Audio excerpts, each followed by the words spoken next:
Miten tiimejä voi tarkastella profiloinnin kautta? Tämä onkin erittäin mielenkiintoinen, minua sydäntä lähellä oleva aihepiiri, sillä siinä päästään tutkimaan henkilödynamiikkaa tosi mielenkiintoisella tavalla, eli suhteessa muihin yksilöihin. Eli jos meidät eristetään aina niin kuin erillisiksi keisseiksi, meitä tarkastellaan vaan niin kuin omana itsenämme, niin se on puoli totuutta, jos sitäkään. Mun mielestä aina yksilöitä pitäisi tarkastella osana sitä kontekstia, jossa ne sitten tulee vaikuttamaan, jossa ne ikään kuin todellisuus tulee ilmenemään. Eli tässä tapauksessa esimerkiksi osana tiimiä.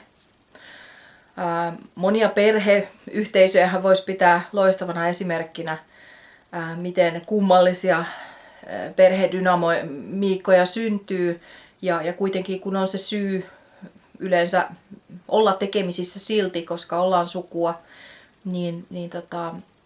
mutta siinä ei ehkä voi samalla tavalla sitten laittaa jäseniä ehkä kiertoon tai löytää heille uusia tehtäviä tai positioita siinä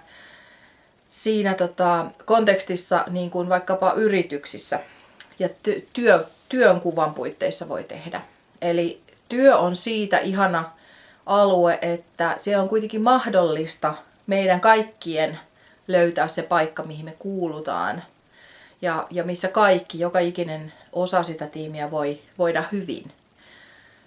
Esimerkiksi joskus, jos joku asia osuu meidän henkilökohtaisiin triggereihin, niin me saatetaan saada joku hankalan ihmisen leima tai sulkeutuneen tai epäsosiaalisen tai kovan ihmisen leima.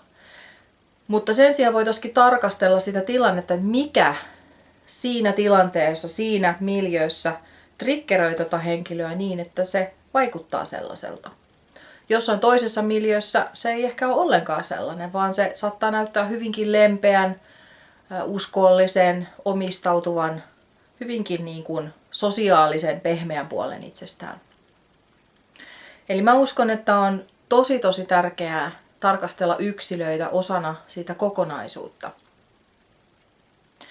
Nykypäivänä on myöskin vallalla sellainen rekrytointitapa, joka on musta aivan ihana, että nuo tiimin jäsenet myöskin saa osallistua rekrytointiprosessiin. Eli kun ollaan palkkaamassa uutta henkilöä, niin kun ollaan jo seulottu ikään kuin ne potentiaalisesti sopivat kandidaatit siihen viimeiselle kierrokselle, niin sitten kokeillaan sekä käytännössä, miten tuo ihminen toimisi siellä työmaalla tai työpaikalla, ja sitten vielä toi tulevan tiimin jäsenet saa myöskin niin kuin haastatella ja kysyä ja saada sen fiiliksen siitä ihmisestä.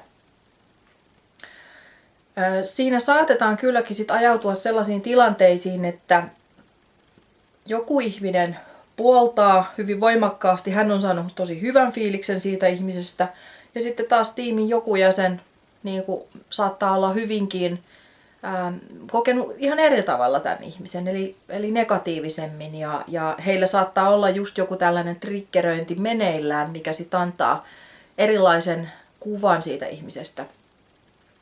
Silloin esimerkiksi niissä tilanteissa saattaisi olla tosi mielenkiintoista kutsua profiloija paikalle, joka pystyy laittamaan sanat siihen, että miksi joku ihminen tuntuu vaikkapa huonolta tai hyvältä jossain tilanteessa. Myöskin siihen tarkoitukseen, jos esimerkiksi ollaan palkkaamassa ihmistä, josta saadaan tosi hyvä fiilis. Se tuntuu vaan oikealta. Mutta sitten meidän esimies saattaa ehkä kuitenkin haluta perustelut sille, että miksi. Haluatko kertoa, miksi tämä ihminen olisi nyt sitten se oikea, eikä esimerkiksi tämä, jolla on enemmän kokemusta tai näyttää paperilla paremmalta. Ja silloin esimiehen täytyy ainakin olla aika paljon niin kuin kykeneväinen luottamaan sitten siihen rekrytoijan fiilikseen, mutta mun kokemuksen mukaan se palkkaamisprosessi on monestikin hyvin sellainen, että se pitää pystyä perustelemaan muullakin kuin sillä intuitiolla ja sillä fiiliksellä, että mulle vaan tuli hyvä fiilis tästä ihmisestä. niin silloin esimerkiksi profiloinnista voi hakea tukea sanottamaan sen hyvän fiiliksen. Mitä varten sinulle ja sun tiimille, mikäli se on osa rekrytointiprosessia, mitä varten teille tuli hyvä fiilis tästä ihmisestä. Ja silloin sen profiloinnin kautta voidaan saada esiin ne vahvuudet, ne potentiaalit, ne yhteensopivuudet ja kapasiteetti, mikä ikään kuin teistä tuntuu hyvältä siinä prosessissa, mille on vaikea löytää sanoja.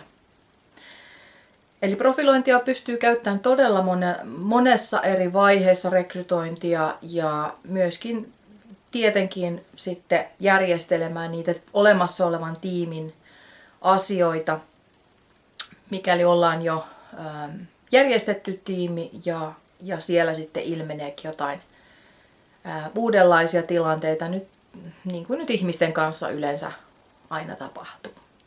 Se on just sitä, mikä tekee tästä niin mielenkiintoista, eikö niin?